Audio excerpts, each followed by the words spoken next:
tempat pendidikan anak-anak yatim yang nggak mampu, bersama tahfiz gitu ya, supaya di Aceh ini agar keislamannya tetap terjaga.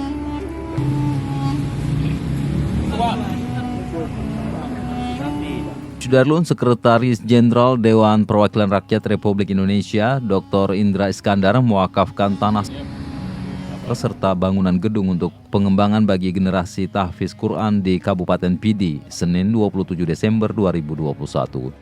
Lokasi yang dijadikan sarana pengembangan hafalan kitab suci Al-Quran itu berada di Gampung Kenire, Kecamatan Pidi, Kabupaten Pidi. Pembangunan secara permanen direncanakan dimulai pada awal 2022 mendatang.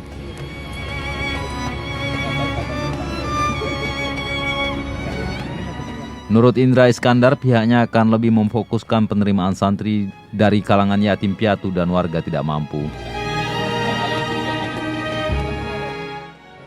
Tanah keluarga tentu ke depan nanti akan kita pikirkan pemanfaatannya, tapi saat ini yang sudah saya bayangkan untuk tempat pendidikan anak-anak yatim yang nggak mampu, bersama tahfiz gitu ya, supaya di Aceh ini agar keislamannya tetap terjaga.